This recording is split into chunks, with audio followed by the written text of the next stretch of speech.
monsieur, bonsoir. 4 jours après un double attentat à Fotokol, les autorités administratives de la région de l'extrême nord, cible régulière des attentats de Boko Haram, ont décidé de sévir. Le port du voile intégral a été interdit depuis le 16 juillet 2015 pour des raisons de sécurité dans cette partie du pays. Une décision qui fait suite au double attentat imputé à la secte islamique qui a fait 11 morts à Fotokol, ville camerounaise frontalière du Nigeria, le 12 juillet dernier. Les hommes en tenue ont d'ailleurs eu pour consigne d'interpeller toute femme qui pourrait porter le voile intégral. Mais il reste à craindre que l'interdiction du port du voile intégral ne suffise à elle seule à anéantir le risque de tels actes. C'est pour cette raison que le gouverneur de l'extrême nord a prescrit le contrôle systématique des véhicules, y compris les bagages, l'interdiction de circulation des motos dans la nuit, l'interdiction de circulation des véhicules aux vitres fumées. À Yaoundé, les fidèles musulmans ne sont plus autorisés à entrer dans les mosquées avec des sacs ou des sachets. Ces décisions viennent à la suite de celles prises par le préfet du département du Noun, Donatien Bouyomo, qui a signé un arrêté le 29 juin dernier dans ce sens. Le dilemme est donc dans l'air du temps. Faut-il ou non interdire le port du voile intégral au Cameroun? Le contexte s'y prête-t-il? Cela suffira-t-il pour faire face aux attaques des islamiques? Toutes ces mesures ne vont-elles pas favoriser davantage la stigmatisation de la communauté musulmane qui représente sensiblement près de 20% d'une population, de la population camerounaise? Voilà des questions et bien d'autres que nous allons aborder dans cette première partie du débat sur Camnews 24. Pour en parler, j'ai le plaisir de recevoir M. Edouard Yetian, qui est syndicaliste des transports. Il aura en face de lui ce soir M. Michel Boba, qui est le président national du Rassemblement républicain et démocratique du Cameroun, en abrégé RRDC. Merci, messieurs, d'avoir accepté notre invitation. Avec vous, nous allons également parler de l'affaire Paul-Éric Kingé, accusé de détournement. Nous reviendrons d'ailleurs sur ce dossier suffisamment important. Il a été accusé de détournement de deniers publics et d'incitation à la révolte avec complicité de pillage en bande. L'ex-maire de la commune d'arrondissement de Ndjombe-Pendia, qui a toujours clamé son ignorance des faits, a été acquitté le 16 juillet dernier par la haute juridiction du Cameroun après 2 renvois pour vice de forme et violation de procédure. En attendant la réaction des plaignants qui ont été déboutés, Paul-Éric Kingé savoure enfin la libération. Il a fallu donc 7 bonnes années à l'accusé pour s'entendre dire qu'il est acquitté. Qui est responsable de ce gâchis? La société qui a porté plainte contre Paul-Éric Kingé, les autorités administratives qui l'ont fait arrêter, les juges qui l'ont condamné en premier ressort, qui va enfin payer la note. Surtout que le mouvement de février 2008, qui se félicite de ce dénouement heureux, exige de l'État du Cameroun de reconnaître ses erreurs et de réparer les préjudices causés à Paul-Éric Kingé. Et à la fin de cette émission, nous ouvrirons une fenêtre sur le transport urbain au Cameroun, et plus précisément dans la ville de Douala, où les populations n'ont pas accès à des infrastructures adéquates lorsqu'elles doivent se déplacer, même dans le territoire et dans le périmètre urbain. Le cœur du problème étant certainement l'absence de sociétés à capitaux publics aptes à résorber une crise qui date de plusieurs décennies, que ni les taxis ni les mototaxis ne peuvent résoudre à eux seuls. Madame, Monsieur, voilà donc pour les sujets posés sur la table du débat de ce jour. Merci de nous faire confiance. Retrouvons-nous juste dans un instant pour le débat.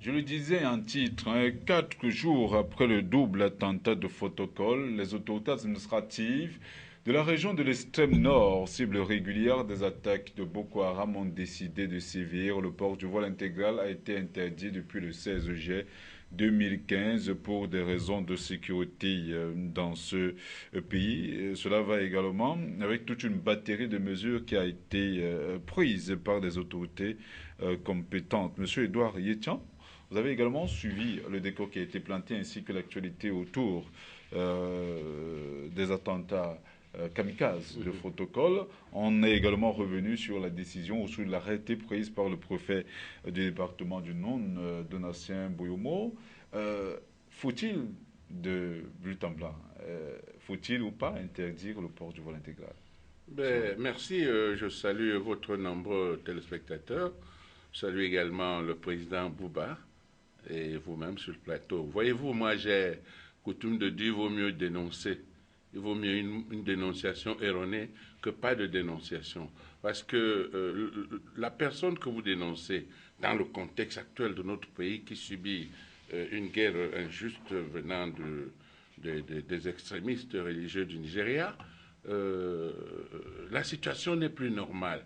Donc, quand vous dénoncez quelqu'un dont les faits et gestes vous ont semblé suspects, votre intention n'est pas de lui faire du mal. S'il est un patriote, il ne peut pas vous en vouloir. Comprenez? C'est pour chuter sur ce que la décision du préfet du Noun d'interdire le voile intégral participe de cette volonté ne dit-on pas que une précaution, deux précautions valent mieux qu'une seule. Vous voyez, et il faut aussi savoir que le gouverneur de la région de l'Ouest, De l'extrême nord.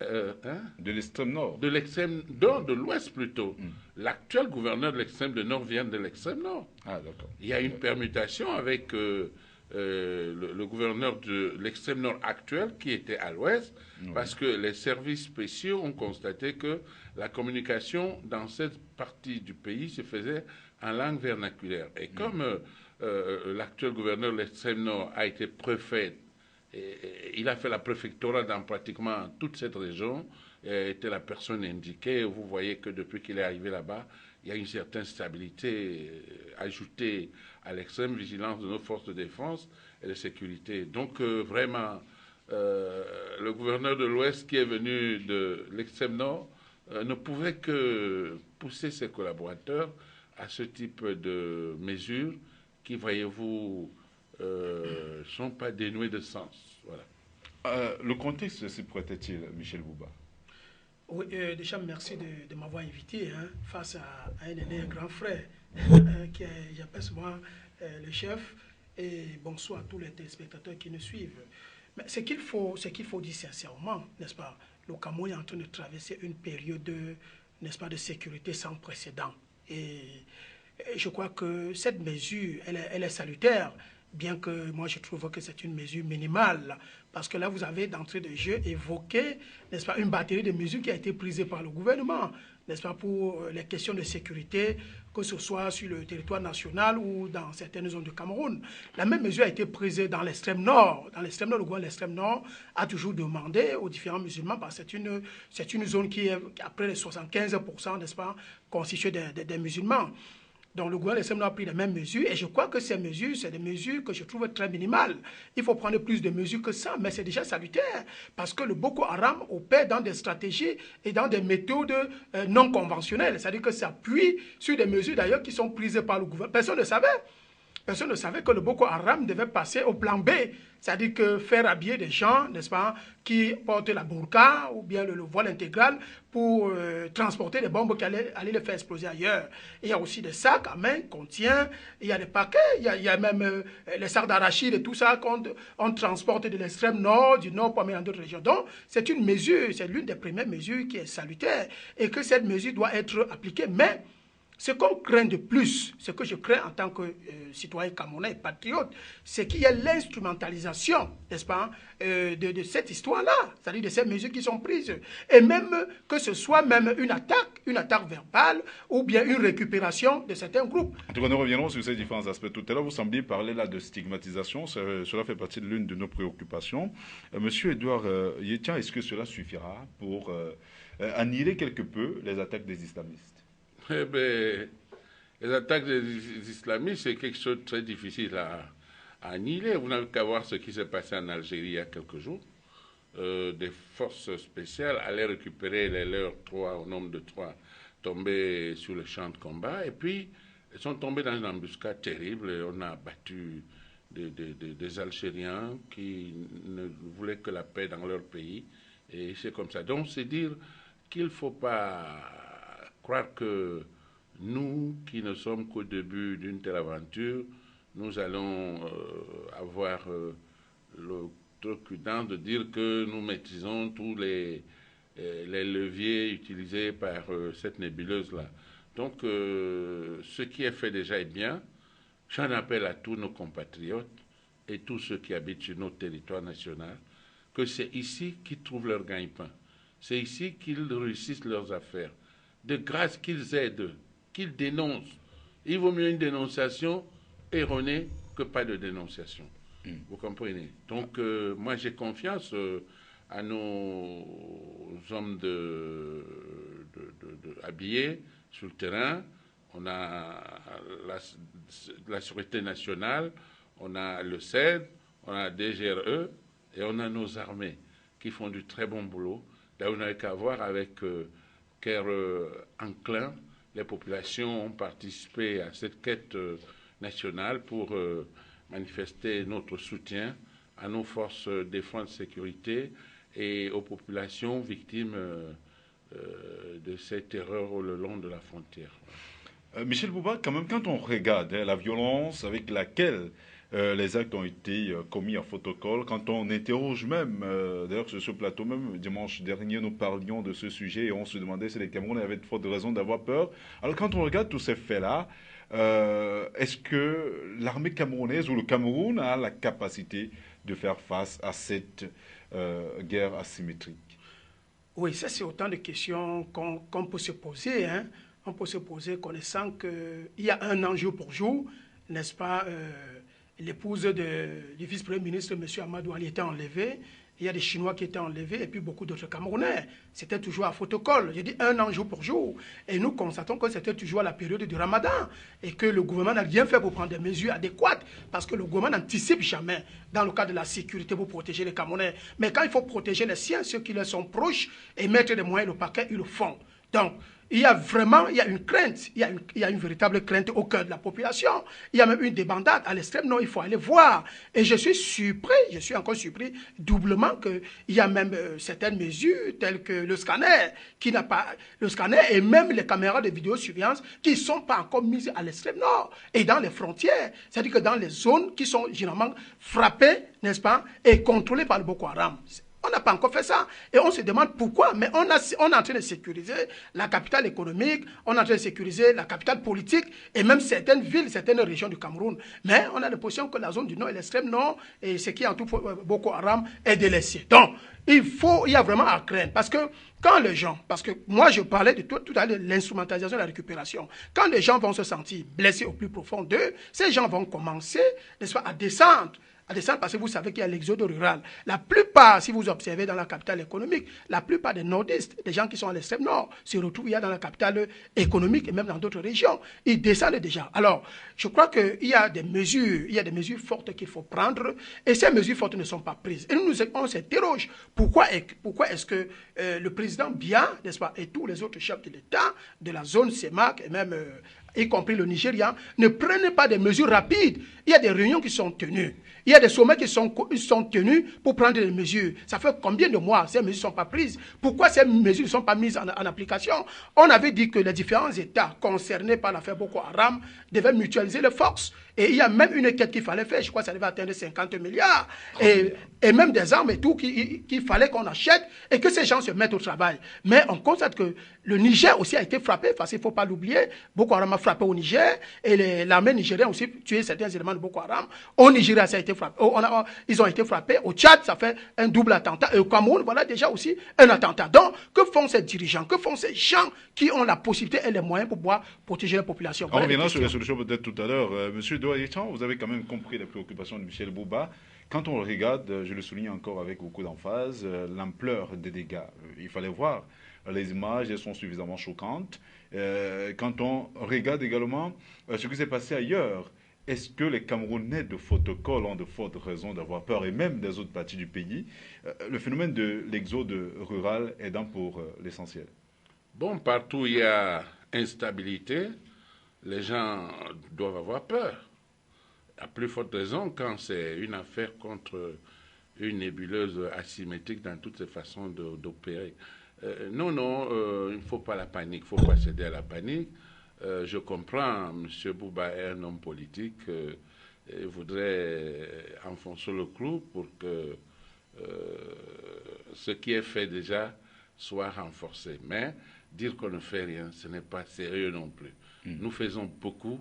Nos forces, il y a une dizaine de jours, ils ont choisi un samedi nuit pour surprendre nos forces, ont été repoussées avec beaucoup d'efficacité. Ils ont eu des pertes en vie humaine et même du matériel abandonné dans leur fuite. Donc, quand on a cela, chaque fois que nos états-majors, sur la base des renseignements prévisionnels, trouveront à améliorer, on ne va qu'améliorer. Mais je sais que nos forces sont déterminées, les dirigeants également, ils parlent du Nigeria. Le Nigeria, c'est leur arrière-cour. Ce qui est surprenant, c'est qu'on connaît leur position. M. Hollande a dit, nous avons des images nouvelles, c'est-à-dire qu'on connaît leur position.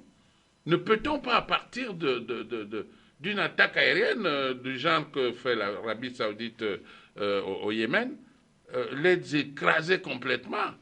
Hein? Le droit de l'homme aussi viendra dire qu'on n'a pas prévenu, on aurait... Non, non, non, non, non. Je pense qu'il y a quelque chose qui ne va pas dans cette affaire. Selon vous, c'est quoi? Est-ce que le dispositif sécuritaire qui a été mis en place n'est pas aussi efficace que ça pour anticiper peut-être sur ce genre d'action? Pourquoi pas taper au cœur du dispositif ennemi?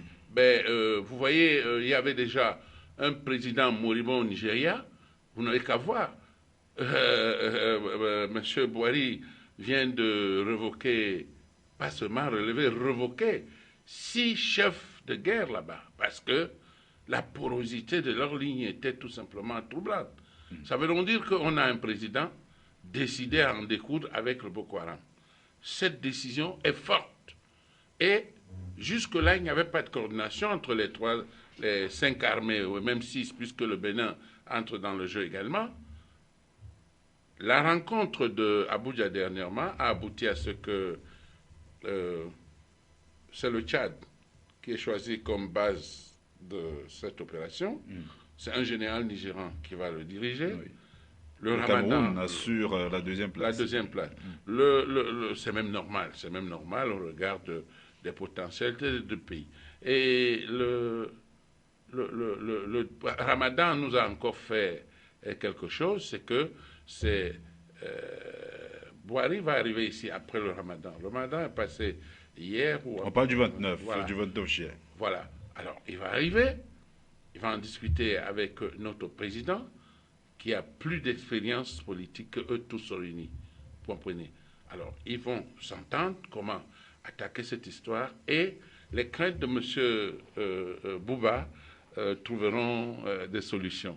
Parce que lorsque cette force sera mise en place, je crois que s'il y a la même volonté du côté nigérian, en tout cas, le président nigérien a annoncé les couleurs, le Tchad a déjà fait beaucoup et paye un lourd tribut. Je crois qu'on va finir avec cette histoire rapidement, avec l'annonce du président français de nous aider sur le plan de l'imagerie et tout le reste. Donc, moi, je suis confiant. Alors, entre autres mesures, je le souligne encore tout à l'heure, on note le contrôle systématique des véhicules, y compris des bagages, l'interdiction de circulation des motos dans la nuit, l'interdiction de circulation des véhicules aux vitres fumées. À Yaoundé, les fidèles musulmans ne sont plus autorisés à entrer dans des mosquées avec des sacs ou des sachets. Et M. Bouba, est-ce que toutes ces mesures ne vont pas favoriser une sorte de stigmatisation de la communauté musulmane qui représente à elle seule près de 20% de la population camerounaise? Oui, c'est la crainte que nous avons parce que les musulmans se sentent même déjà marginalisés à ce point parce qu'on a présenté des images dernièrement à l'entrée des mosquées où on est passé au scanner. Hein, il y avait les appareils détecteurs des explosifs sur leur corps et tout. Oui, et c'était frustrant. C'était frustrant. C'est vrai que ce sont des mesures de sécurité, mais ces mesures doivent être prises partout, pas seulement à l'entrée des mosquées, je vais dire même au niveau des marchés, hein, au niveau des marchés, à l'entrée des églises, ainsi de suite, même dans les carrefours où les bensikineurs sont postés, parce qu'à un moment, on ne sait plus qui est musulman, qui ne l'est pas, parce que c'est pas parce qu'on met le gandoura, hein, on met le chéché et tout qu'on est musulman. Il y a des musulmans qui portent bien le costume et des cravates. Est-ce que ces musulmans qui sont en costume et cravate ne veulent pas mettre des explosifs dans la poche intérieure de leur costume? Est-ce que les musulmans ou bien des chrétiens qui portaient des gandouras, hein, ou des musulmans qui vont porter, je ne sais pas moi, les femmes musulmanes qui vont maintenant s'habiller en kaba, parce qu'il y en a qui portent le kaba, est-ce que ces poches de kaba qui sont plus larges pour... Donc, en réalité, il faut simplement appeler à la vigilance de toute la population et de tous les Camerounais. Hein, comme ça se passe par ailleurs, s'il y a un sac qui est isolé quelque part, il faut qu'on ait un numéro vert, il faut appeler rapidement, il faut que les éléments de la police, de la gendarmerie soient prêts à intervenir.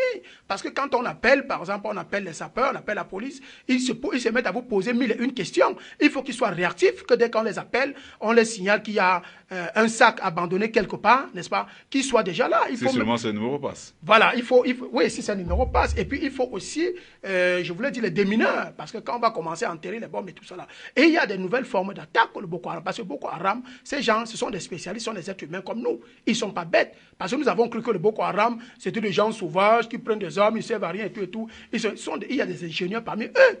Et ce sont des gens même qui ont des ramifications jusqu'en Europe, hein, même jusqu'en Asie. Nous le savons très bien. Jusqu'en Asie, et on les fournit des informations. Alors, pour rebondir à ce que le chef disait tout à l'heure là, moi je veux faire savoir que le gouvernement camerounais ne doit pas prendre des mesures quand le peuple camerounais est atteint. Ils doivent anticiper sur des mesures. Et les réunions qu'on tient entre chefs d'État, pour moi, j'appelle ça le folklore. Tout à l'heure, il a évoqué un point qui est très important et essentiel. Tout le monde connaît où se trouve le Boko Haram. On connaît son fief. Nous avons libéré des Chinois, on a libéré des Français, on a libéré des Israéliens et tout, en donnant de la rançon. Alors nous avons eu de contact physique avec ces gens pour qu'on libère les nôtres, ceux qui nous sont proches. Les autres Camerounais qui ne servent à rien, on laisse, n'est-ce pas, le Boko Haram sévir et on les écorche. Alors est-ce que, puisque nous maîtrisons la position de Boko Haram, qu'est-ce qu'on attend? Est-ce que c'est autant de réunions? Parce que les gens veulent justifier leur bilan. Les gens laissent qu'il y ait cette guerre-là. Les gens qui ont déclaré eux-mêmes la guerre, ils doivent finir avec cette guerre. Et je trouve que pour finir avec cette guerre, c'est facile. C'est très facile. Nous avons une armée. Et cette armée est soutenue par le peuple camerounais. Et l'armée des autres pays aussi est soutenue. Donc, c'est la même chose. Et que nous demandons ici l'onction des Nations Unies, l'ONU. Quand la France, qui peut nous soutenir au sein de l'ONU, qui a le droit de veto, que la France nous appuie et qu'on obtienne l'onction de l'ONU, que l'ONU puisse intervenir. Parce que nos armées n'ont pas la capacité et l'habilité de pouvoir aller combattre, faire front avec le Boko Haram de façon terrestre. Ça, il faut le savoir, de façon terrestre et maritime. Donc, il faut que les casques bleus et certains éléments qui sont formés par l'ONU puissent intervenir pour finir avec cette histoire. La France a été attaqué. Charlie Hebdo a été attaqué par les terroristes. Mais on ne les a pas laissés sortir du territoire français. On les a retrouvés et on les a tués. Il faut faire la même chose pour Boko Haram. Boko Haram ne peut pas être à la fois, avoir une base, comme dit le chef, au Nigeria. On connaît dans les positions. Et on se met à les regarder, on les laisse agir. Le Boko Haram change de méthode tout le temps, hein, qu'on veut prendre des dispositions pour les contrarier.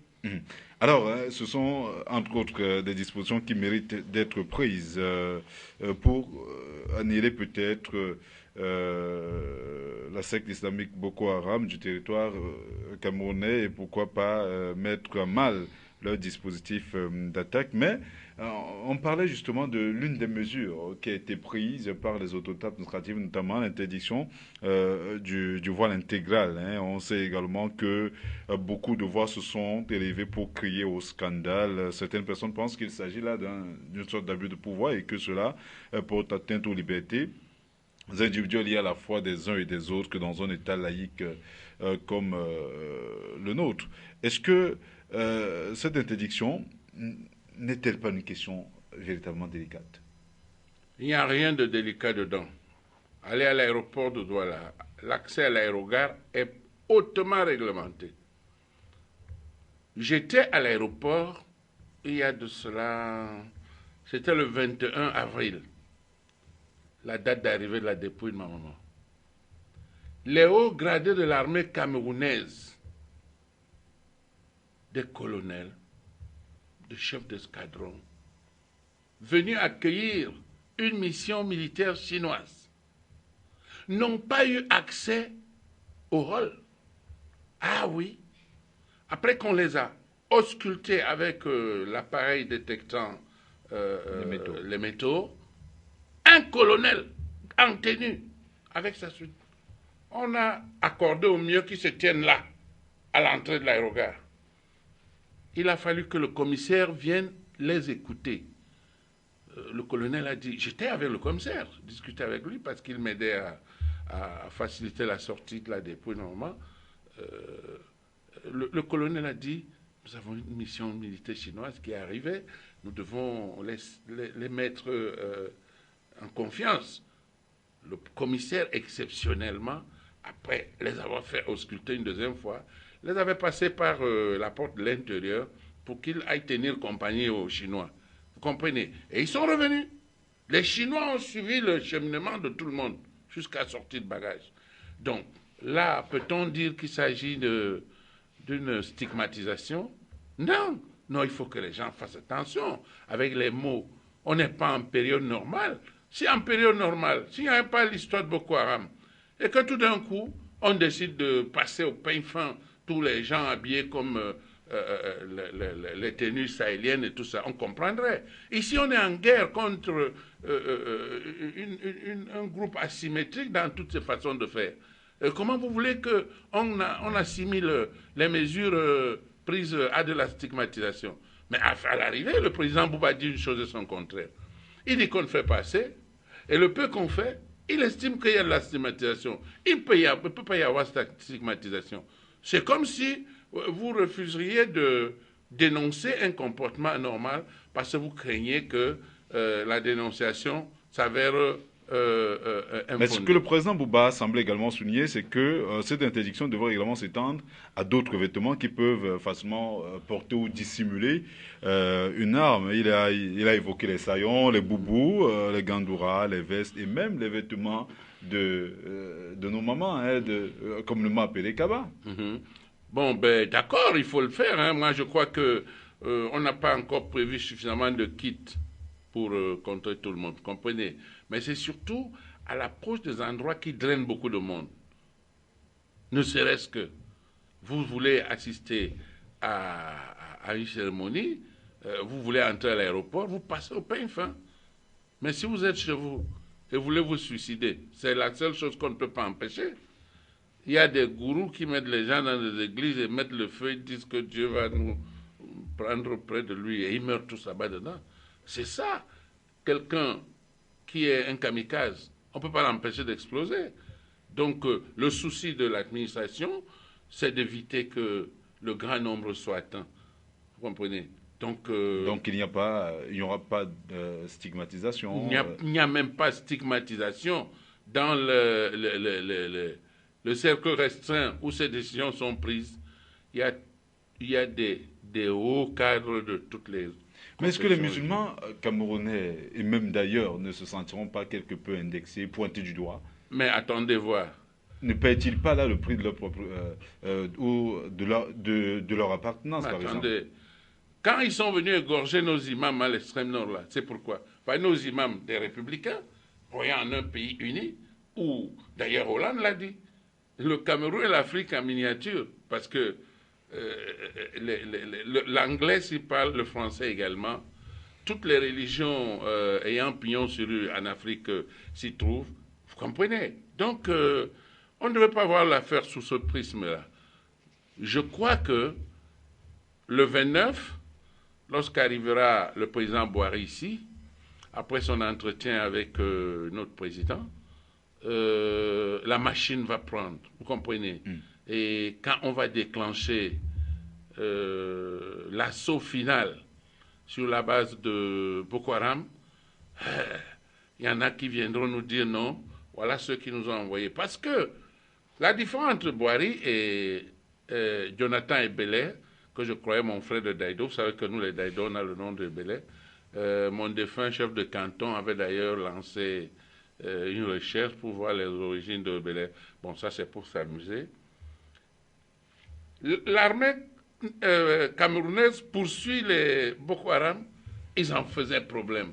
Aujourd'hui, on a affaire à un nouveau président qui regarde dans la même direction que notre président, le président tchadien, le président nigérien et même le président béninois.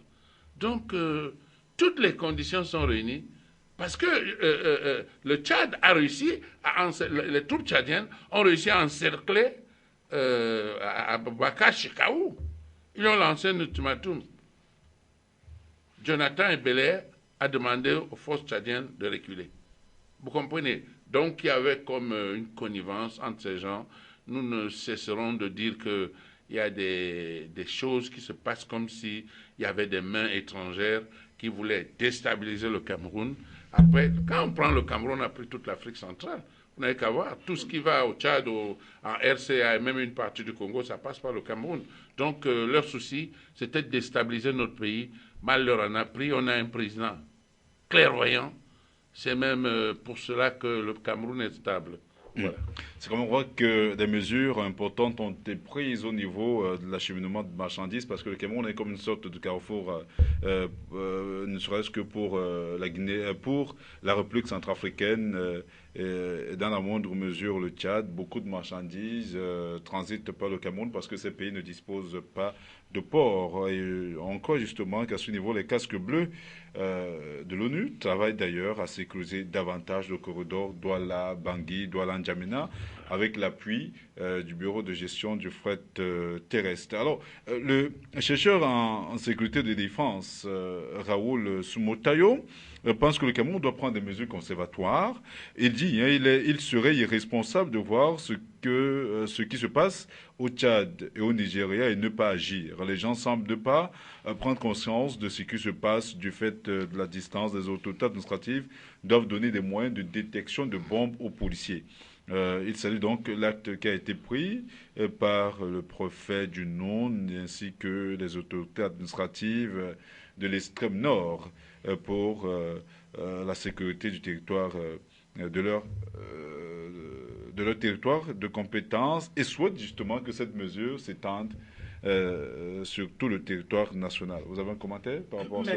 Mais qu'est-ce que ça veut dire? Moi, ça me fait rire. Ça me fait rire parce que, vous savez, nous avons toujours décrié le fait que ceux qui sont aux affaires, n'est-ce pas, ils sont en âge dépassé, n'est-ce pas, pour pouvoir prendre des dispositions, pour pouvoir prendre des décisions, pour pouvoir gérer. C'est ça le véritable problème, parce que nous avons des chambres hautes. On a par exemple le Sénat, n'est-ce pas? On a l'Assemblée nationale, on a le président Biaké, le président de la République, on a le Premier ministre. Tous ces gens, ce sont des gens épuisés en âge et en expérience et en réflexion. Ça, il faut être clair. Parce que là, les mesures que M. Raoul évoque, il évoque ces mesures par rapport à la façon de gouverner au Cameroun, et même comparativement aux autres pays. Ça, ce sont des mesures fausses. On ne peut pas être attaqué et on agit en offensive.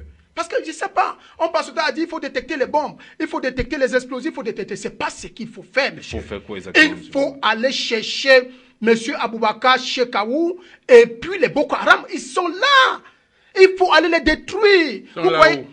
Ils sont au Nigeria, nous le savons. Okay. Ils sont au Nigeria. Monsieur Bouba, juste une précision. Entre le Cameroun et le Nigeria, il y a ce qu'on appelle une frontière, et puis le droit de poursuite n'est pas favorisé. Non, je vous dis justement qu'avec l'arrivée de Buhari au Cameroun, non, le droit de poursuite, mettez ça entre guillemets. Je vous fais savoir que quand Ben Laden a fait suffisamment du mal aux Américains, les Américains sont déplacés pour aller au Pakistan et aller tuer Ben Laden. Ne comparons pas les différentes forces. Non.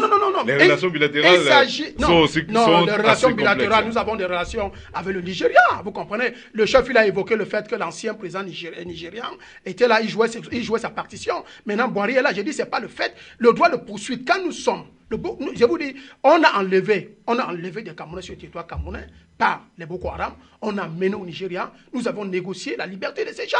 Ces gens sont revenus sains et saufs. Alors, si le Boko Haram peut venir ramener au Nigeria, on négocie, on prend au Nigeria, on ramène au Cameroun. Ça veut dire que quand le Boko Haram frappe au Cameroun et rentre au Nigeria, les Camerounais, l'armée camerounaise devait les suivre. Et l'armée tchadienne et l'armée nigériane. Donc, c'est la même chose, monsieur. Donc, si nous restons là, nous commençons à nous cantonner qu'il faut prendre des mesures. C'est comme si nous acceptons cette guerre. C'est comme si on accepte ce qui se passe. C'est comme si nous sommes d'accord. C'est-à-dire, c'est un peu le genre où nous sommes un père de famille, nous sommes chez nous, on a le voisin qui quitte tout le temps chez lui, il vient tuer nos enfants, ou bien il vient nous faire du mal, il rentre chez lui. On dit qu'on n'a pas le droit d'entrer chez lui parce que si on entre chez lui, il y a la violation de domicile. Quand il faut défendre ma famille, je dois défendre ma famille. Il faut qu'on défende les Camerounais, il faut qu'on défende les Tchadiens, il faut qu'on défende les Nigérians, il faut qu'on défende les Nigériens, il faut qu'on défende les Centrafricains.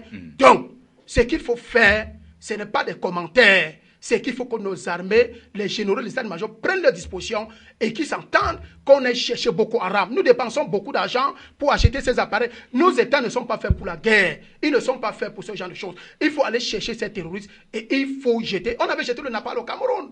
Sur le territoire Cameroun, on a tué les Camerounais parce que les indépendantistes camerounais revendiquaient l'indépendance. Aujourd'hui, nous revendiquons le droit de vie de nos concitoyens, nos vies à nous-mêmes. Donc, il faut acheter des bombes. Il faut aller jeter ça sur le Boko Haram. C'est ce qu'il faut. Il faut décimer cette nébuleuse. Tous ces commentaires que vous faites, que c'est une guerre à long terme, c'est une guerre machine. Moi, Bouba, je ne connais pas ça. Ce que je sais, faut aller chez... On sait là où se trouve Abouka Chekaou. On maîtrise ces mouvements. Le président François Hollande l'a dit.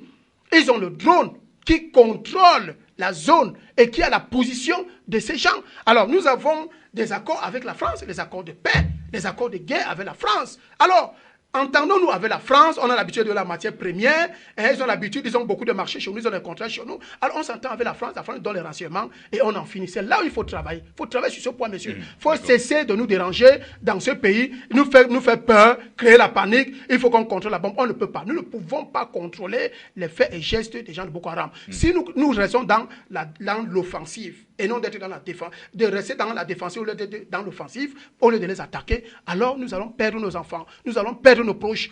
Il faut aller décimer le Boko Haram. Alors, Monsieur Doïtchan, oui. On peut comprendre la fougue du président Bouba et sa volonté justement d'éradiquer cette secte islamique Boko Haram qui continue effectivement de faire beaucoup de morts au Cameroun. Hein. On peut le comprendre.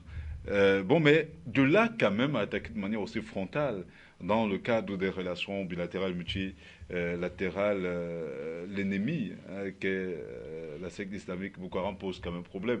Est-ce que vous êtes partisan de cette méthode, de l'offensive ou de cette méthode qui consisterait justement à prendre le temps qu'il faut pour trouver la bonne solution? Je pense que le président Bouba, c'est un jeune, il a beaucoup d'énergie. Mais la guerre, ce n'est pas l'énergie physique. C'est beaucoup d'intelligence. C'est celle-là que nous, on est en train d'exploiter. Vous allez me faire redire ce que j'avais déjà dit, parce que le président Boari arrive au Cameroun le 29. Peut-être c'est pour 24 heures, 48 heures. Ça sera le point de départ de la grande offensive. C'est ce que moi je pense. Parce que la grande offensive consistera à ce que j'ai mes administrés qui sont de la marine, qui ont fait une formation de 3 semaines à Limbe. Ils sont partis pour la base des forces coalisées là, du Tchad. Lorsque les deux grands présidents de la sous-région en guerre, si je puis dire ainsi, auront accordé leur violon, le là sera donné, Boko Haram va souffrir, Boko Haram va disparaître même. Parce que le président Hollande a dit avoir remis les images récentes, les images aériennes récentes. Ce n'est pas des choses qu'on expose. Le président Bouba dit que Hollande a donné des images de la position de Aboubacar Tcheraoui. Il n'a pas dit ça. Il a dit qu'il a des images récentes. Oui, le sous-entendu est là. Voilà, sous-entendu, mais on ne peut pas aller plus loin que cela. Ça veut donc dire qu'il a même dit qu'il encourage cette rencontre entre Boari et Paul Biya et tous les autres pour que une action concertée à laquelle la France apportera tout son appui technologique et il n'a pas dit qu'il envoie les troupes. Parce qu'en matière de troupes, nous en avons suffisamment. Et même pour envoyer, il faudrait que les pays en soient demandeurs. Maintenant, toujours est-il que quand on a écouté Aboubacar Chekaou, qui a fait savoir dans une vidéo qui a été récemment postée sur des réseaux sociaux, qu'il a des cellules dormantes dans plusieurs pays et dans plusieurs autres et dans plusieurs endroits, et qu'une seule action suffirait à déclencher le mouvement. Avec tout ce qu'on a enregistré ces derniers temps, est-ce qu'on peut croire qu'Aboubacar Chekaou est finalement passé à la vitesse supérieure? C'est un bluffard, fait du bluff. Vous savez, quand vous coupez la tête d'une poule, alors que la tête est déjà tranchée, le sang est en train de sortir pour que les minutes qui suivent, il passe de vie à trépas. Des naïfs croient qu'il est en train de bomber le torse pour nous affronter. Non, Chekaou ne peut rien. Moi, je vous dis, il y a un peu moins de 2 ans, je faisais la ligne de l'extrême nord. J'allais jusqu'à Marois parce que mes frères et moi avions une activité là-bas. Les premiers voyages, j'étais impressionné, étonné par la légèreté avec laquelle nos forces faisaient le contrôle. Alors qu'il y avait déjà cette situation de déclaration de guerre à Boko Haram. Vous comprenez? Le bus venait s'arrêter, il entrait, simulait de faire le contrôle, il faisait de ces 15-20 personnes qui n'avaient pas de pièce d'identité. Et comme par enchantement, les mêmes remontées ont continué. C'était comme ça. Je n'ai pas eu peur d'appeler le directeur de la sécurité publique et même le directeur de la police judiciaire pour dire, mais ça c'est quelle histoire ça? Vous n'avez qu'à les enlever en route. On avait dans la voiture, au retour sur Yaoundé, à partir de Marois, quelqu'un habillé exactement le prototype des gens avec des culottes bleues qui arrivent au niveau de mollet et un boubou dessus. Et il n'a pas de pièce. La barrière de contrôle mixte, le faire remonter. Non, j'ai crié. Ce qui m'a plu, c'est que 2 semaines après, je remontais à Marois, sur le même parcours. Je vous jure que là, c'était strict. C'est-à-dire, le bus s'arrête, tout le monde descend. On vous contrôle systématiquement. Celui qui n'a pas sa pièce d'identité reste. Le bus continue son voyage. Vous voyez? Donc, nos chefs là, quand ils reçoivent des informations vérifiables, la réaction immédiate. J'ai été très content de ce que, désormais, pour migrer dans le pays, à l'intérieur, il faut montrer patte blanche. Je regrette seulement que sur la ligne de l'Ouest, ce qui s'y passe, c'est la magie. Je l'ai dit l'autre jour au ministre des Transports. Je l'ai vu en aparté, je ne pourrais pas dire ça en public. Je lui ai dit, même monsieur le ministre des Transports, venez à Douala, inopinément, nous emprunterons un bus et vous verrez ce qui se passe en route. Monsieur Etienne, ce n'est pas dire que ces gens ne savent pas ce qui se passe, ils savent exactement ce qui se passe sur le terrain. Ils savent ce qui se passe et que ça continue comme cela. Président Bouba, on va sortir par là. Hein. Vous avez écouté monsieur Etienne. C'est quand même une position suffisamment posée. Hein. On prend peut-être le temps qu'il faut pour attaquer de manière définitive et sereine. Hein. Boko Haram, la manière frontale n'est peut-être pas la même quand on sait, et on a écouté Aboubakar Shekau dire qu'il y a des cellules dormantes déjà dans plusieurs pays et rien ne dit que ces éléments ne sont déjà pas postés, même dans la capitale économique qu'est Douala. Donc, il faut peut-être choisir une autre option. N'êtes-vous pas d'avis avec M. Etienne? Oui, vous savez, certains responsables de ce pays ont cette habitude. Moi, j'agis un peu comme les Américains. Vous comprenez? Je peux dire que j'ai presque une culture un peu occidentale. J'ai une culture qui me permet toujours que quand il y a le danger, je m'arrange à éradiquer, je ne joue pas avec le danger, je ne joue pas avec le mal.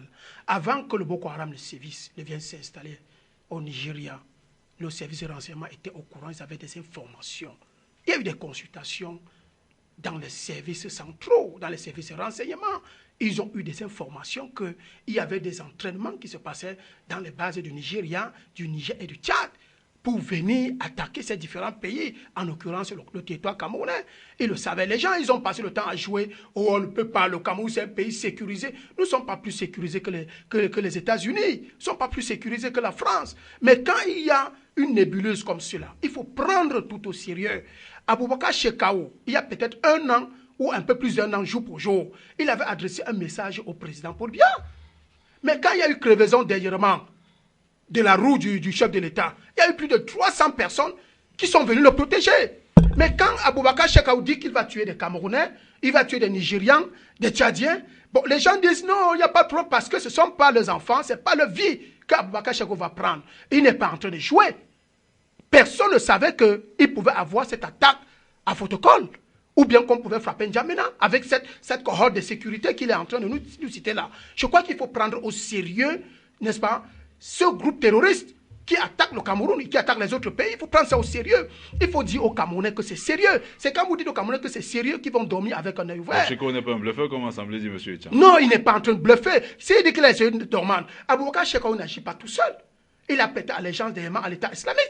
Vous savez que Il y a des Libanais au Cameroun, vous savez qu'il y a des Nigérians musulmans au Cameroun, vous savez qu'il y a des Tchadiens, vous savez que le Cameroun est une terre d'accueil, vous savez que le Cameroun est un melting pot.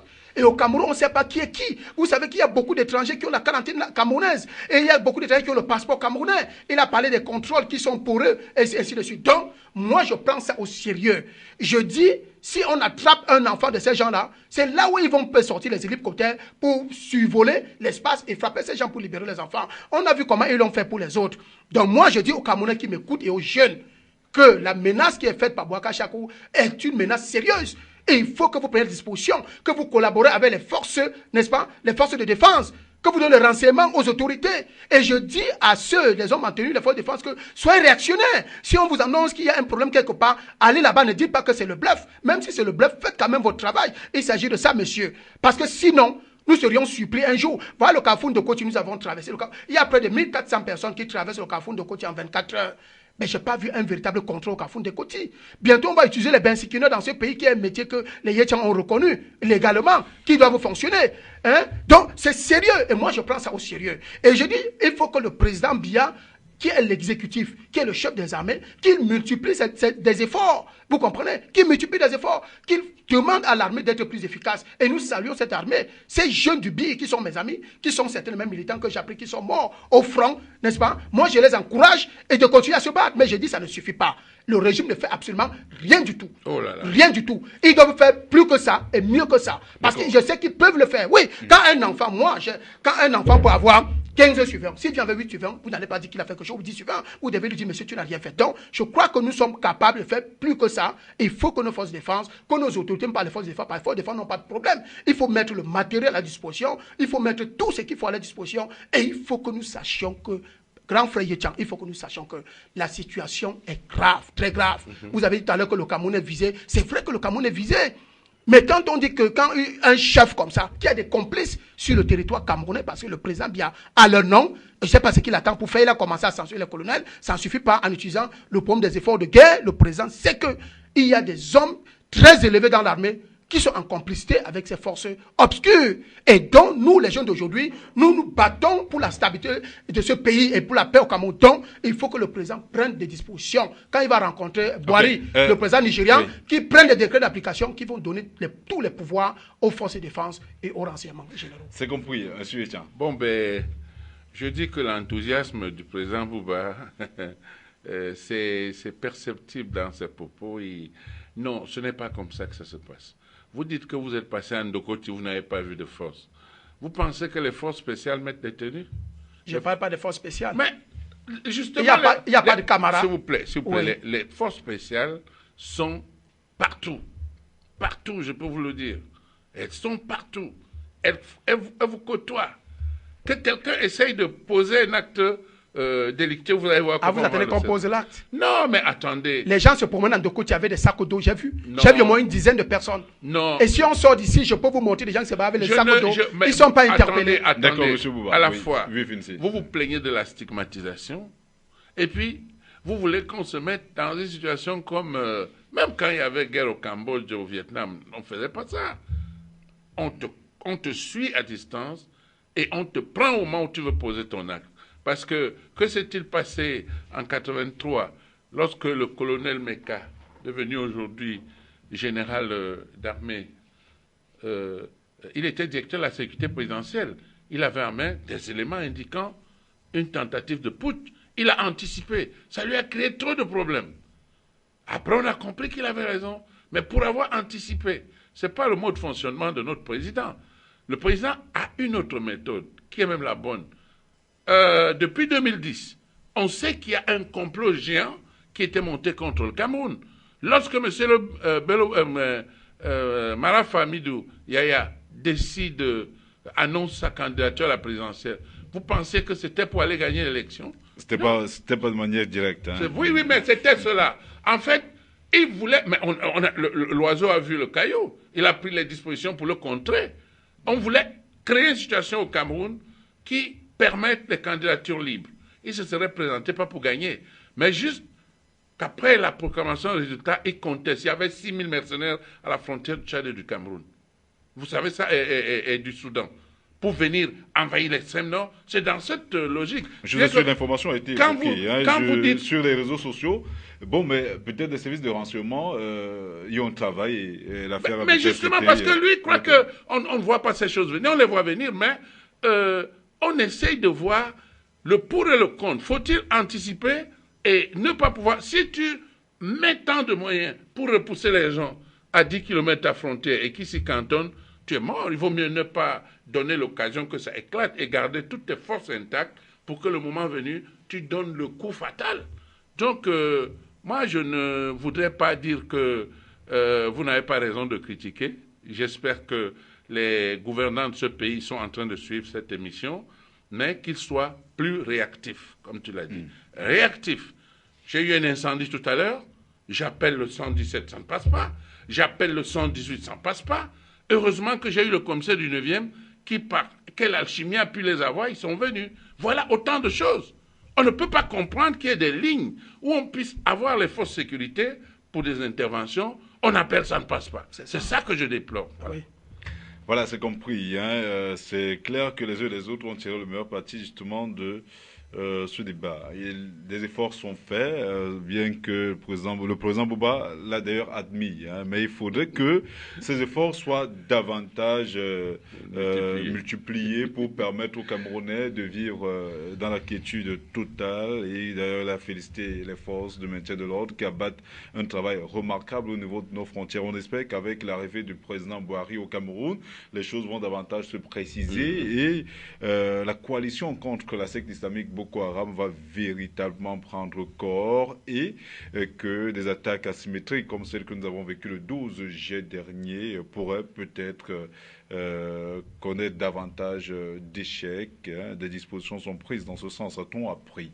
Avec votre permission, monsieur, nous allons parler maintenant de la libération de Paul-Éric Kingin, accusé de détournement de deniers publics et d'incitation à la révolte avec complicité de pillage en bande. L'ex-maire de la commune d'arrondissement de Njombe Pinda, qui a toujours clamé son ignorance, a été acquitté le 16 juillet dernier par la haute juridiction du Cameroun après 2 renvois pour vice de forme et violation de procédure. En attendant donc la réaction des plaignants qui ont été déboutés, Paul-Éric Kingin savoure enfin sa libération. Il a fallu 7 bonnes années à l'accusé pour s'entendre dire qu'il est acquitté. Monsieur Edouard Ichan, comment avez-vous accueilli cette décision? Avec beaucoup de joie, parce que j'ai suivi de bout en bout ce procès. C'était quelque chose d'invraisemblable. L'accusation n'avait rien. Le dossier d'accusation était vide. Mais il s'est trouvé des magistrats pour condamner ce monsieur parce qu'ils étaient les bras séculiers de certaines personnalités de ce pays qu'on croyait déjà étudiées. Alors il ne fallait pas risquer d'être dans le camp de ceux qui ont désobéi aux injonctions. Parce que M. Maraf a été pratiquement président de la République. Sarkozy était décidé à le mettre à étudier. Mais le sage d'étudier a vu le caillou et a déjoué leur truc là. C'est lui qui accuse. Aujourd'hui, il est dans une histoire invraisemblable. Pourquoi est-ce que Paul-Éric Kingin est resté encore en prison? Pourquoi? Quels sont ces magistrats-là? Où est la liberté? J'ai ma fille qu'un idiot a... Je reviendrai sur les procédures tout à l'heure, avec votre permission. Je reviendrai je reviendrai à vous sur la procédure, parce qu'on va également se permettre d'analyser la justice camerounaise, le système juridique, parce qu'il n'y a pas que l'affaire Paul-Éric Kingin, il y a plusieurs autres personnes également qui sont impliquées, qui sont malheureusement dans nos cellules, alors que ces dernières ne sont pas coupables des faits qui leur sont reproché. Monsieur le Président Bouba, peut-on croire enfin que la justice a été rendue sur l'affaire Paul-Éric Kingin?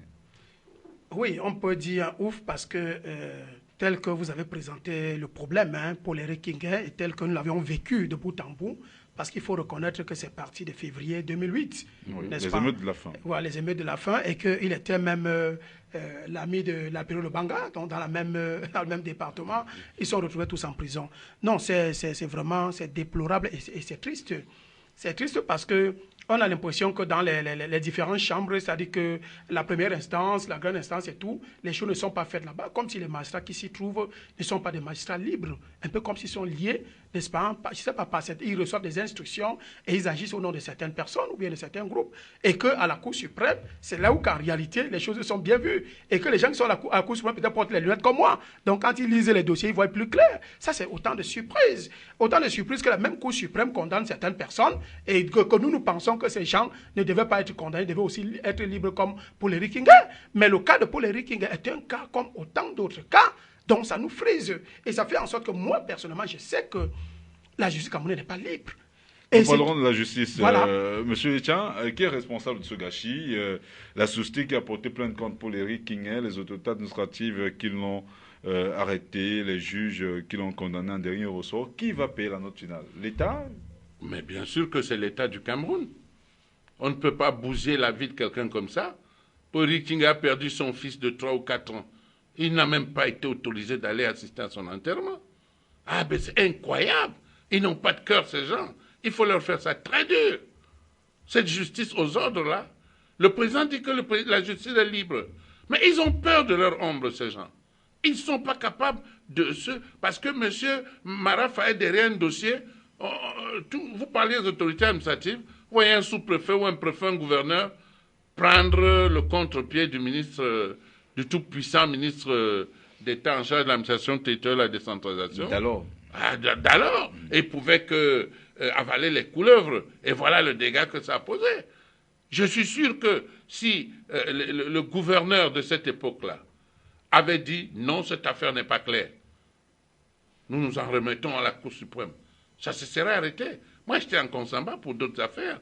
J'ai vu avec quel enthousiasme les parquetiers jubilaient d'avoir réussi à plier pour Henri-Kingué. C'est-à-dire une machine administrative contre un individu qui ne veut que du bien du Cameroun.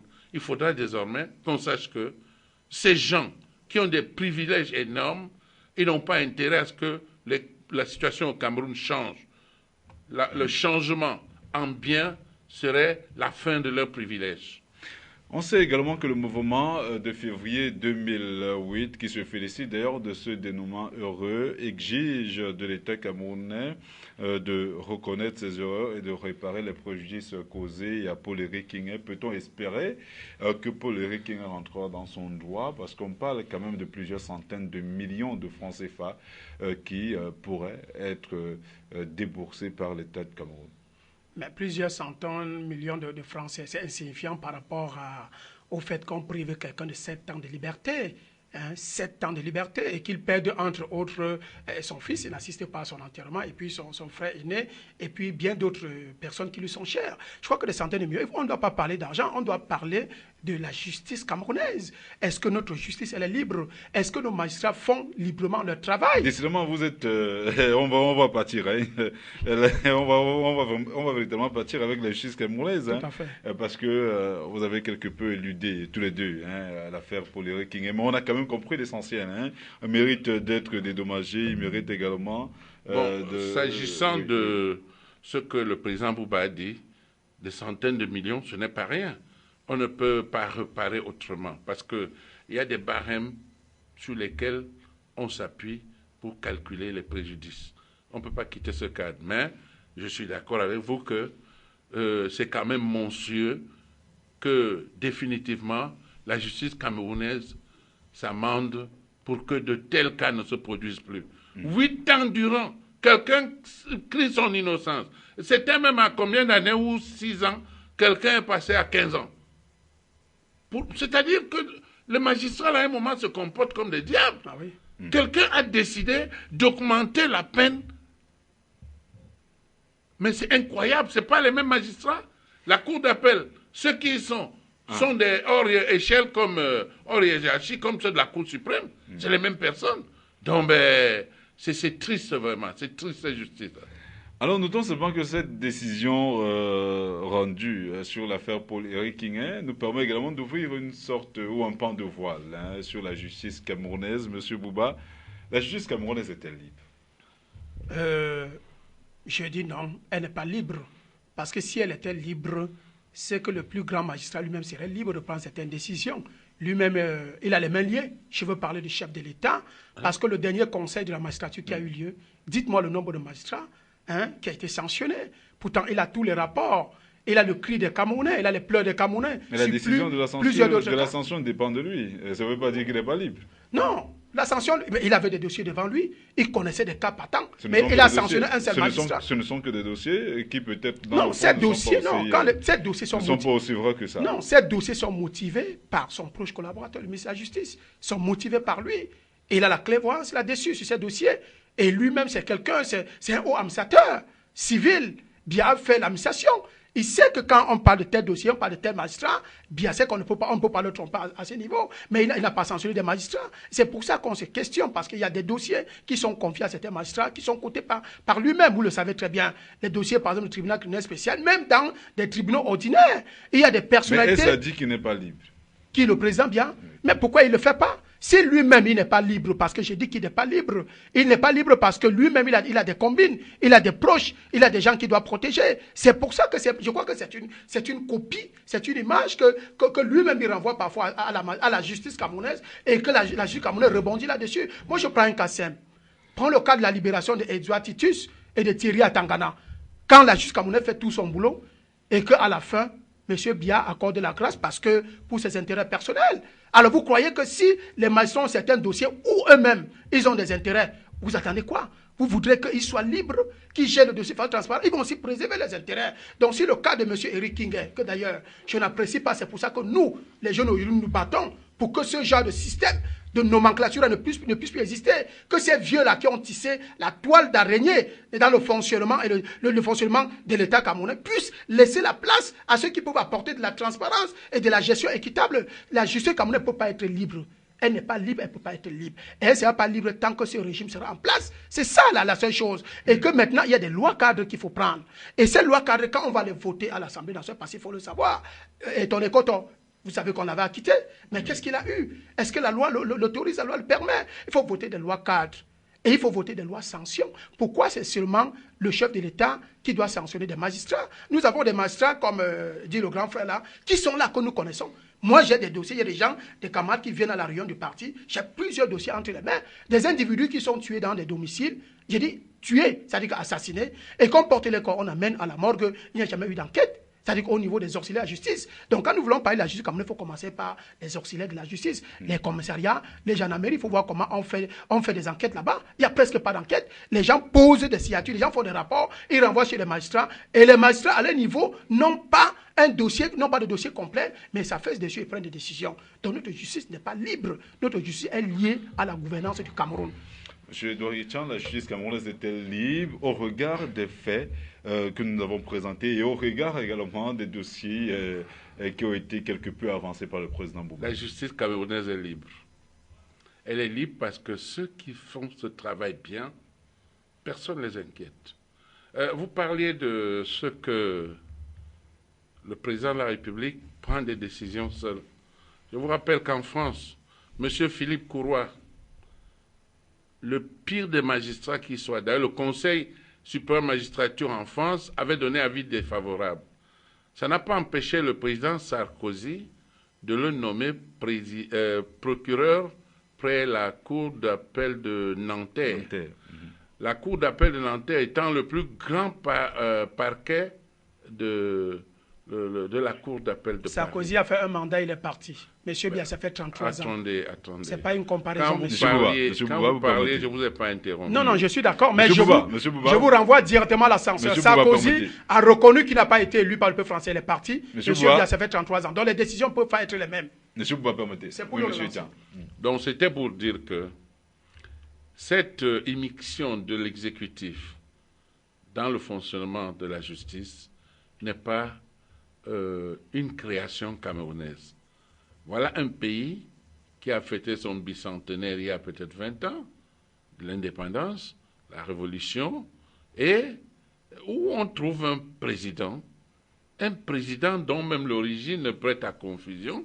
Sarkozy, ce n'est pas français, mais il profite de cette... Ça n'enlève en rien le fait qu'il ait été élu par le peuple français il a été et qu'il a la nationalité française. On sait combien, ce qui s'est passé malheureusement, quelqu'un qui est un Français repêché, et qui mène la guerre contre les autres immigrés comme lui, encore de l'autre côté de la barrière. Donc, c'était pour dire à M. Bouba que dans tous les pays du monde, la justice, parfois, se fait damer le pion par l'exécutif. C'est pas maintenant. Mais au Cameroun, il y a quand même cette nette séparation de pouvoir entre il y a le pouvoir judiciaire, le pouvoir exécutif, législatif et judiciaire. Oui. Et on a même écouté même en France, il y a cette séparation.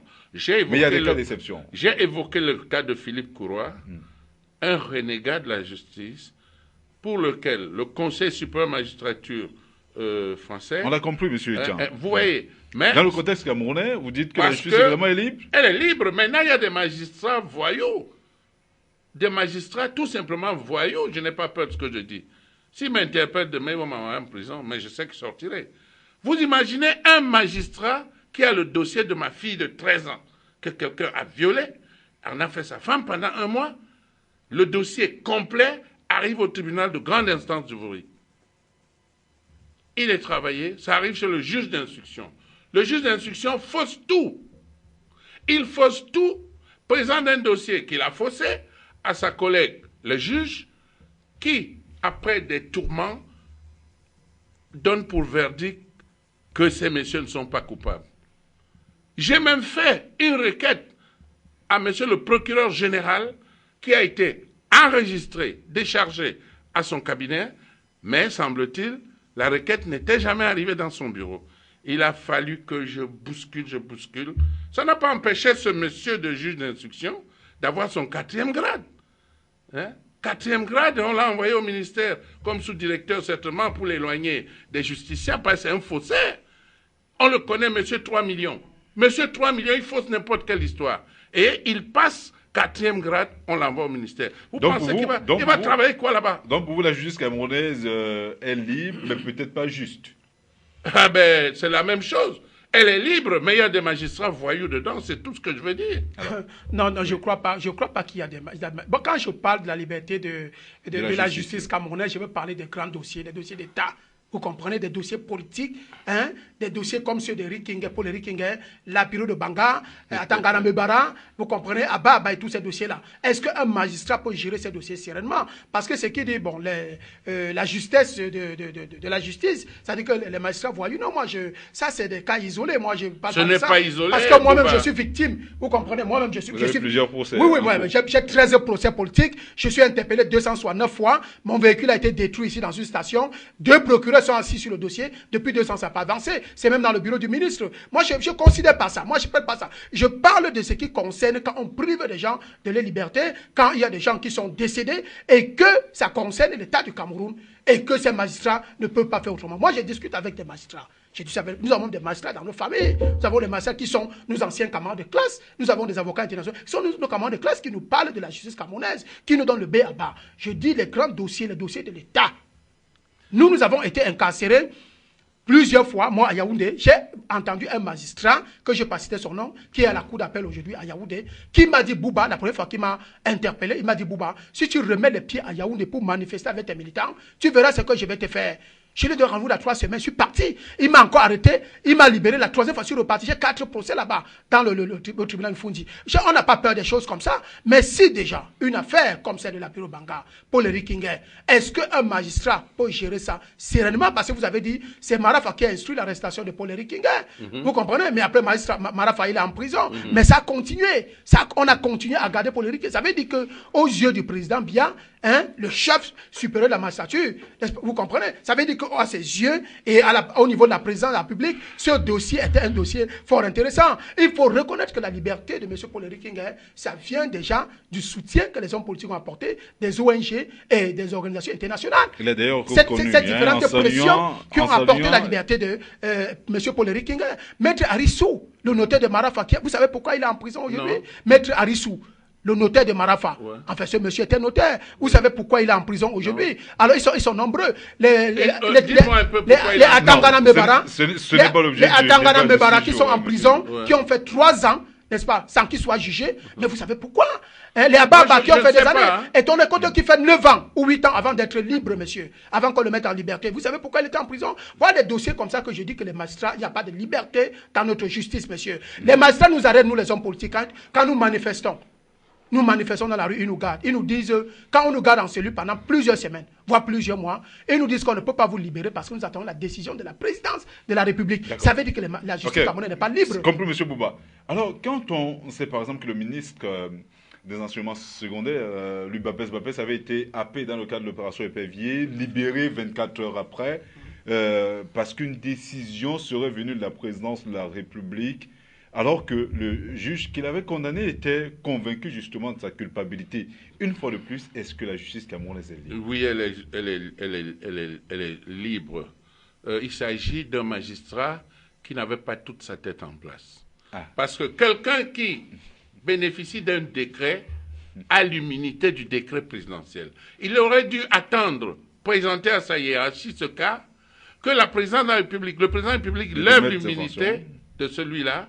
À ce moment, on l'arrête. Et il a voulu aller très vite en besoin. À l'arrivée, il a été ridicule. Quelqu'un qui bénéficie du décret présidentiel ne peut pas être arrêté comme on arrêterait moi. On ne doit pas mettre tout le monde. Nous sommes tous des hommes, mais on n'a pas les mêmes prérogatives. Quand tu as le décret présidentiel, tant qu'on ne t'a pas enlevé ce décret, tu ne peux pas être poursuivi comme ça. Une autre question, voilà. M. Etienne. Oui, qu'est-ce qui bloque justement le bon déroulement de l'affaire Yves-Michel Fotso, Marafa Midouyaya, Tangana Mbebara et ces grands prisonniers ou ces prisonniers de luxe qui sont incarcérés en Koundé? Il y a une partie de ce dossier que vous et moi ne savons pas. Il y a beaucoup de problèmes derrière ces choses. Il parlait de... Qui sont d'ordre juridique ou politique?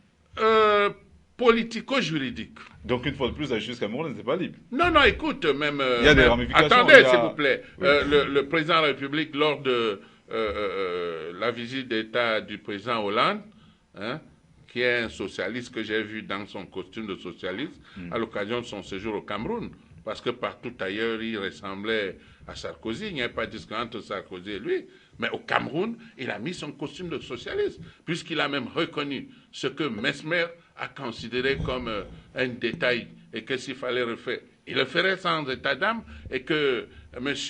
Fillon est venu dire que c'était de la fiction, donc c'est quelque chose de pas vrai.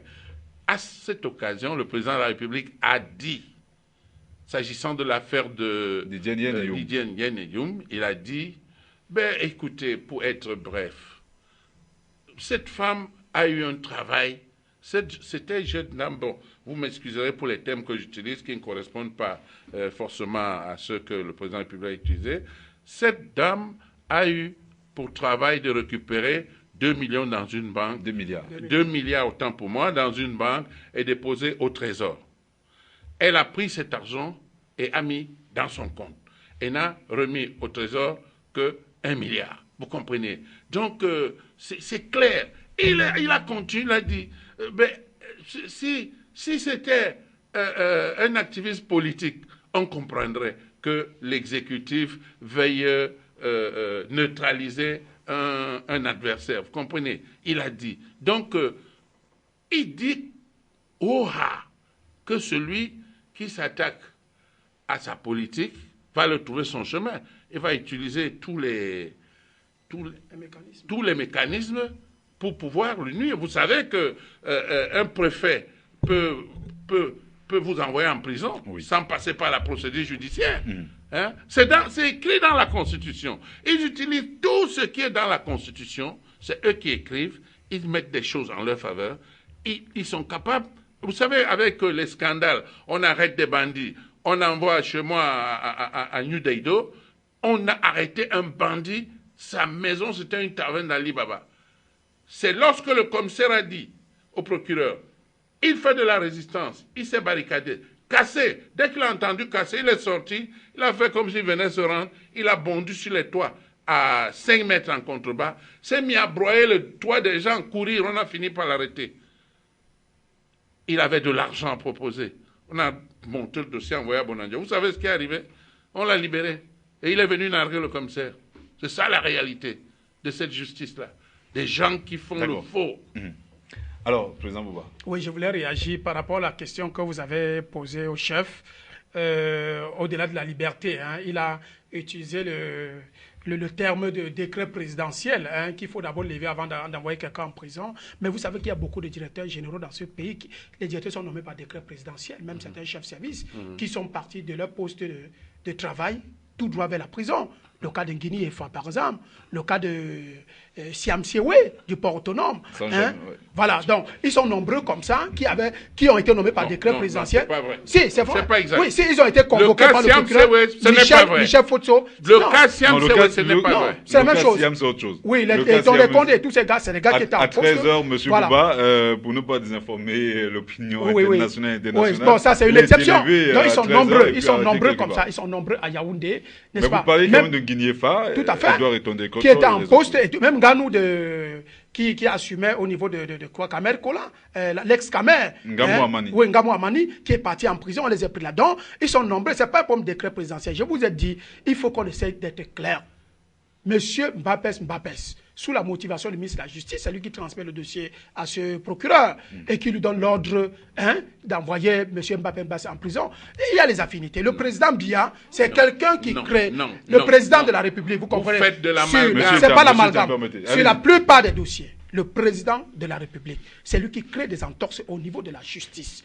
C'est lui qui se prononce de façon aléatoire, pour ne pas dire de façon négative, pour entraver le bon fonctionnement de la justice, qui motive certains magistrats, n'est-ce pas, à copier son exemple et à poser des actes. Je vous dis, et en même temps, c'est toujours lui qui ridiculise les magistrats. Parce qu'on ne peut pas entendre qu'un individu, la loi elle est claire, nous avons le code pénal, un individu qui a détourné des milliards de francs, et que le magistrat fait bien son travail, l'envoie en prison, et que le chef de l'État, dans sa posture de l'exécutif, selon ses intérêts et sa peur avec la France que vous êtes en train d'indexer, depuis là que la France veut détruire le Cameroun. Vous prenez des exemples en France, avec la peur d'être indexé par la France, monsieur, il met ces gens en liberté. Il leur donne la liberté parce que... Vous voulez parler de qui exactement? Je parle de Thierry Atangana et Zatitus, sous la pression de la France, des simples journalistes français. Il est quand même clair que le président de Michel Atangana, il avait quand même purgé pour être 17 ans. Mais bien sûr, oui, mais c'était en prison. Ils étaient en prison. Voilà, ils étaient... Non, pas de goulot compresseur, monsieur. Quand la justice a condamné un individu... Il a exactement purgé sa peine. Non. On voulait juste... Il n'y a pas de... On voulait juste... Vous faites de l'amalgame. Non, c'est pas de l'amalgame. Il n'y a pas de la grâce présidentielle, monsieur. Mais il fallait laisser finir les années et sortir. C'est l'amalgame. D'où vient-il qu'il y a la grâce présidentielle? Même Thiro m'a dit pour la grâce présidentielle, monsieur. Et voilà Lydiane Eyoum, aujourd'hui, qui dit partout qu'elle ne veut pas bénéficier de la grâce présidentielle parce que le président de la République lui fait appel, lui demande de faire une demande de la grâce présidentielle. Mais c'est vrai, mais c'est pas la grâce présidentielle. Bon, voilà, s'il vous plaît, juste une réaction. On sort de là parce qu'il me reste 10 minutes. S'agissant des directeurs généraux, il faut savoir que les directeurs généraux des entreprises privées ou paraprivées, ce n'est pas la même chose que les gens qui sont de l'exécutif. Ce n'est pas la même chose. Alors, vous parliez de M. Siam Sewe. Siam Sewe était déjà ministre, il n'était plus directeur général du port. Et on l'a relevé de ses fonctions. Au journal de 13 heures. Oui, ça, on l'a arrêté, vous comprenez. Oui, le cas de Lydiane Eyoum, je laisse tout le reste là. Oui. Lydiane Eyoum joue de ruse. Le président de la République a dit, c'est de bon cœur que je verrai ce que je peux faire. Il n'a d'ailleurs pas dit qu'il va la libérer. Et il va la libérer? Pas nécessairement. Mais vous allez voir. Pas nécessairement. Mais nous sommes là. Je vais vous dire, je verrai de bon cœur ce que je peux faire. D'accord? Ça veut dire qu'elle a 15 ans. C'est combien d'années? 15 ans. 15 ans. On peut par exemple, lors de grâce de fin d'année, réduire sa peine de 15 ans à 10 ans.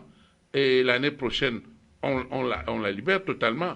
Mais dans son cas, il s'agit de ce que elle fait du juridisme. Elle veut qu'elle soit purement et simplement relaxée. Ou amnistiée, ce qui signifierait qu'on a effacé la faute. Le président de la République peut la gracier. Ça veut dire qu'elle n'est pas non coupable, elle est coupable. Ce que le président dit est clair. D'ailleurs, le ministre de la Communication s'y était donné à cœur joie. Hein, et pourtant, je ne pensais pas que ce soit nécessaire que c'est lui qui monte au créneau. Il pouvait demander à un organe d'écrire. Bon, comme il aime ce genre de situation, il a dit en 30 minutes ce que le président dit en 15 secondes, en 20 secondes. Vous comprenez? Donc, Lydiane Eyoum voudrait bénéficier d'une grâce admissions, qui veut dire tout simplement, ça efface la faute. Or, la grâce, c'est la libération avant terme d'un condamné. Vous comprenez? Elle n'a pas été relaxée par la Cour suprême. La Cour suprême l'a reconnu coupable, a confirmé les peines. Voilà. Voilà.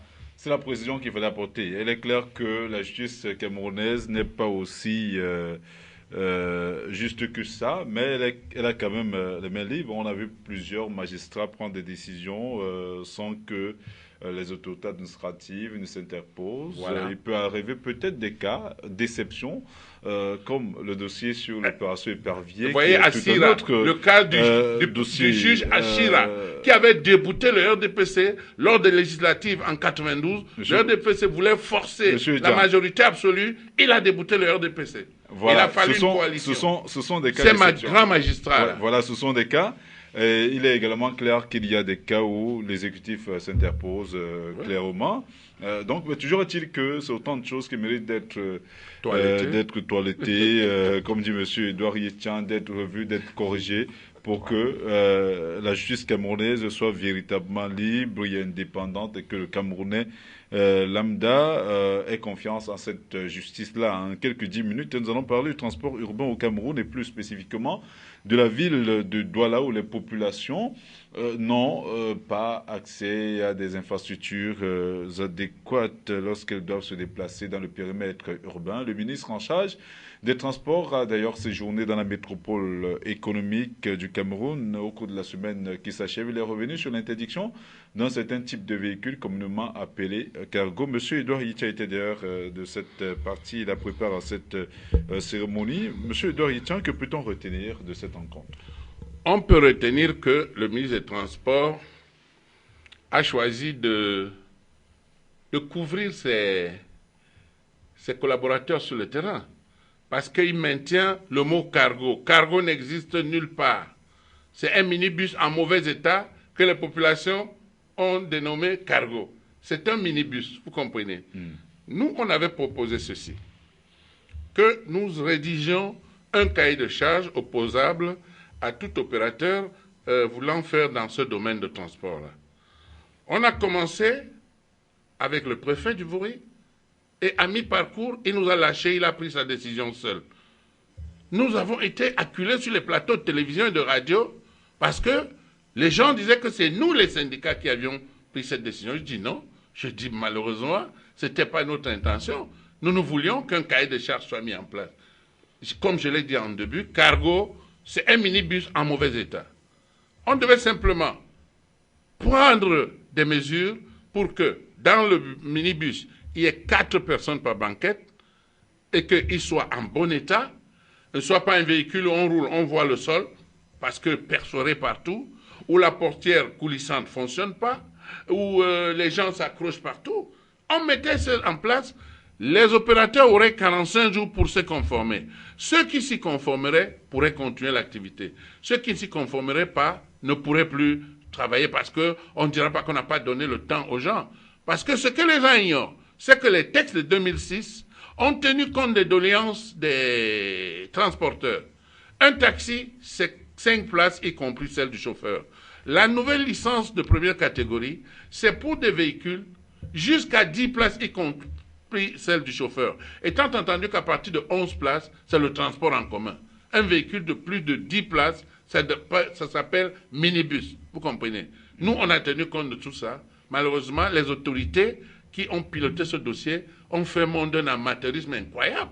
Ils ne se sont pas appuyés sur l'expertise des syndicats, ils ont voulu passer en force et ça s'est gâté. Qu'est-ce qu'on nous a proposé?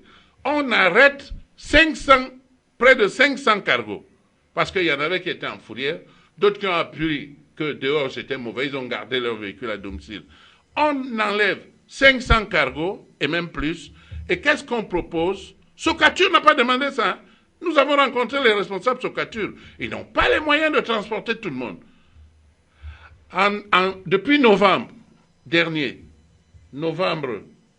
ça fait 9 mois. Vous savez combien de minibus Socatur a mis en circulation?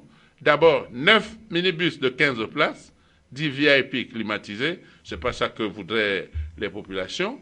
et puis 8 minibus de 30 places pour remplacer 500 cargos. Si ce n'est pas la sorcellerie, c'est quoi ça? C'est ce qu'on a expliqué aux autorités. Okay. Et voilà. Voilà, merci pour ce décor. On a suffisamment compris tout ce qui se passe autour du transport urbain à Douala.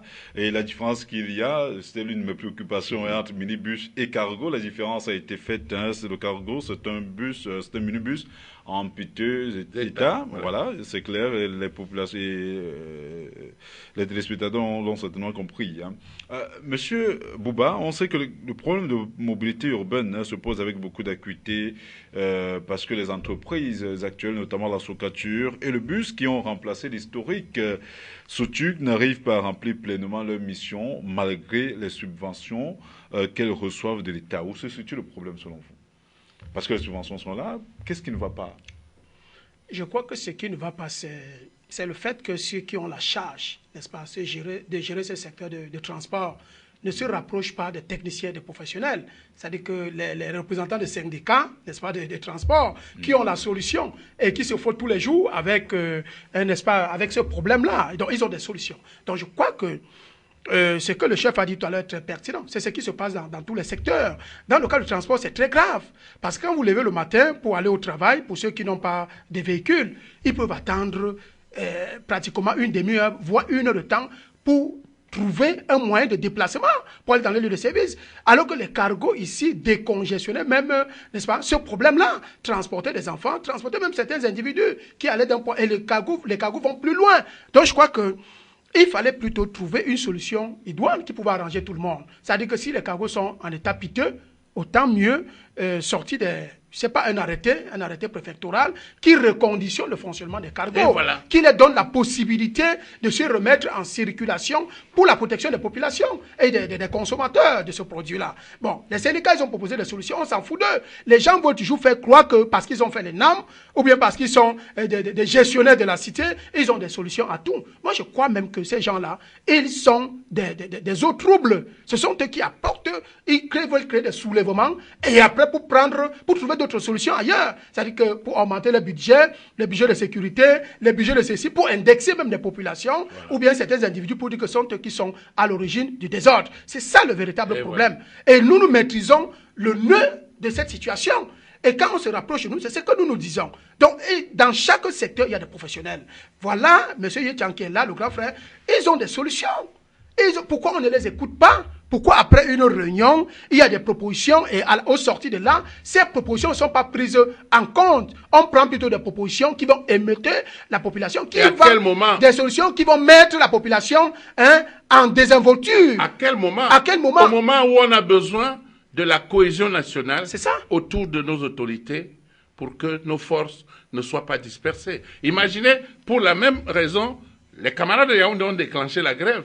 Nous, à Douala, je dis aux gars, vraiment, il ne faut pas que nous portions la responsabilité d'un dérapage. Vous savez comment vous commencez la grève, vous ne savez pas comment vous l'achevez. Et les malins peuvent passer dedans pour créer le trouble. C'est ce que les Chekao attendent. Nous, on ne peut pas accepter ça.